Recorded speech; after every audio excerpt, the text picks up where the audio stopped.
وبتبدأ قصتنا النهاردة مع حكاية القط الأشهر على الإطلاق. فيلم ممتع ومليان مغامرات كتير جدا، وهنا بنحكي مع بعض حكاية القط جارفيلد. وجارفيلد ده قط برتقاني مليان حبتين، ومعروف إنه قط كسول جدا ومغرم بأكل اللازانيا وبيحبها كتير قوي. وجارفيلد كان بيعيش مع صاحبه أحسن عيشة ممكن تتخيلها في الدنيا، وكان صاحبه اللي بيعيش معاه ده بشري اسمه جون. وبنشوف مع بعض ان القط جارفيلد قد ايه هو قط كسول جدا، وانه بطل كبير قوي في عالم الكسل والاكل، وكانت حياته كلها عبارة عن اكل ونوم، وكان دايما بيضايق الكلب المسكين اودي. ونرجع مع بعض بالزمن ونشوف اصل جارفيلد وهو لسه قط صغير جدا في بداية مولده للحياة. فبنشوف مع بعض ونتفاجئ ان ابوه هو القط فيك. ابوه كان قط شارع لكنه شاطر ومحتال، بيعرف ازاي يدبر اموره في الحياة ويجيب اكله. وبنشوف مع بعض يا أصدقائي إن جارفيلد الصغير جدا كان لوحده في الشتاء والبرد، جارفيلد المسكين قدام محل إيطالي للأكل. وطبعا من هنا عرفنا التفسير لعشقه وحبه الشديد للأكل الإيطالي.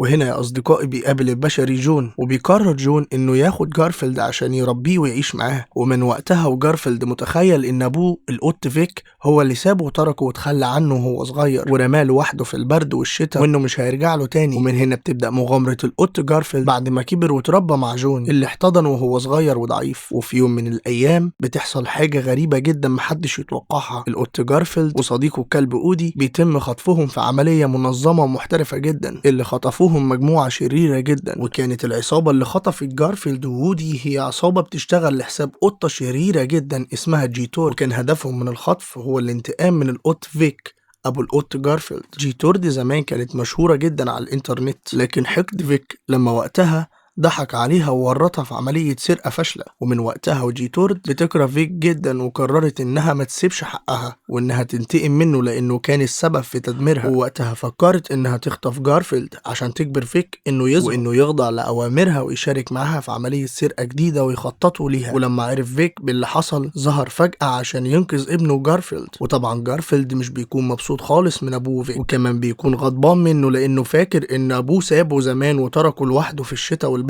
وهنا فيك بيبدأ يشرح لجارفيلد الموقف كله من البداية، وكمان بيحاول يصحح له الخطأ اللي اعتقده جارفيلد وهو صغير. ويبدأ فيك يفهمه انه كان بيحميه لانه كان بيحبه، ولكن جارفيلد حصل له صراع داخلي جوه نفسه ما بين انه يصدق ابوه انه بيحبه وبيخاف عليه وانه ما كانش يقصد يسيبه، وما بين انه مش مصدقه انه سابه وتركه بالفعل يواجه مصيره لوحده وهو صغير جدا. ووقتها كان موقف جارفيلد بينه وبين نفسه صعب جدا ومحتار يعمل ايه مع ابوه فيك. لكن المهم ان فيك حرر ابنه جارفيلد وودي من العصابة الشريرة. لكن اللي حصل بعد كده انهم للاسف وجدوا نفسهم في ورطة اكبر من المخطف نفسه، وان فيك لازم يوافق على خطة القطة الشريرة جيتورد علشان هم بقوا في خطر وممكن يتأذوا من شر جيتورد وتأذيهم. ومن هنا بتقدر جيتورد بأسلوب الضغط وبذكائها إنها تجبر الثلاثي فيك وجارفيلد وودي على المشاركة معاها في تنفيذ عملية السرقة الخطيرة، وهي سرقة كميات ضخمة من اللبن. وبالفعل نجحت جيتورد على الضغط وإجبار الثلاثي للمشاركة في سرقة كميات ضخمة من مصنع الألبان،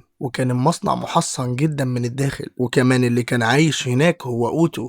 أوتو ده كان تور ضخم عملاق جدا وكبير الحجم، وكان عامل المصنع ده زي القلعة اللي تحصن من الأعداء. ومن هنا بيبدأ العمل كفريق واحد وبتبدأ المغامرة. وهنا يا أصدقائي جارفيلد وفيك بيحاولوا إنهم يستخدموا ذكائهم، ويبدأ جارفيلد لأول مرة إنه يستخدم ذكائه ويفكر، وأحيانا بيحاول إنه يستفيد كمان من كسله في بعض الأوقات. وكمان الكلب وودي بنشوف مع بعض إنه بيحاول يستخدم طيبته وحماسه. أما القط فيك فبيحاول إنه يستخدم خبرته الطويلة اللي كسبها من الشارع وكيفية الهروب إذا لزم الأمر. وهنا بنشوف التحديات اللي بيواجهوها جوه المصنع علشان يسرقوا اللبن، وكمان بيتعرضوا لأنظمة أمان عالية، وكمان مطاردات مع الحيوانات اللي بتحرس المصنع من السرقة والأعداء. لكن الأهم إن علاقة جارفيلد بدأت تتحسن مع أبوه فيك خطوة خطوة، علشان هم بقوا فريق عمل واحد بيحموا بعض كلهم، ما ينفعش إنهم يختلفوا. وهنا روح فريق العمل الواحد الجماعي قدرت تجمعهم تاني وتخليهم يخافوا على بعض. وهنا كمان جارفيلد بيشوف قد إيه أبوه شاطر وبيخاطر عشان يحميه ويحميهم كلهم. ووقتها بيكتشف إن أبوه فيك على حق وكان صادق معاه وما سابهوش، بس كان بيحاول وقتها يحافظ على سلامته بطريقته هو. وفي النهاية بينجحوا في الوصول للغرفة اللي فيها اللبن. لكن الحقيقة بتنكشف إن جيتورد ما كانتش عاوزة تسرق اللبن بس، هي كانت عاوزة تثبت لنفسها وللجميع إنها أحسن وأفضل من فيك. وهنا بتبدأ تدور معركة أخيرة بين جارفيلد وأبوه فيك من ناحية، وجيتورد وعصابتها من ناحية تانية. ومن هنا بيتحول كسل جارفيلد اللي اتعود عليه انه تفكيره يتغير ويبدأ يشغل دماغه ويفكر بذكاء. وبنشوف ان خطة جيتورد بتفشل والدكتور اوتو بيسامح فيك وجارفيلد. والاهم من كل ده ان القط جارفيلد بيسامح ابوه القط فيك وبيفهم دوافعه الحقيقية. وفي النهاية بيرجع جارفيلد وودي للبيت عند جون، لكن المرة دي مختلفة لان فيك بيكون معاهم وشيء مهم في حياتهم. وبيرجع جارفيلد مرة تانية للنوم والكسل والاكل، ولكن قلبه مليان حب بوجود ابوه فيك معاه. وكمان بنفهم ان العادات السلبية ممكن نحولها لعادات ايجابية في حياتنا، وان استخدام العقل لاي عقبة هو الحل لاي مشكلة، مش انك تستخدم القوة والعضلات. وان العلاقات ما بتنتهيش مهما كانت. وبنعرف كمان ان الماضي ممكن يكون مليان اسرار. يا رب يكون الفيلم عجبكم، ما تنسوش اللايك والاشتراك عشان نقدر نكمل، واقترح علينا في التعليقات افلام عشان نبدأ نلخصها. انا احمد ويلة، واللي كتب السكريبت ده ايمي جبر.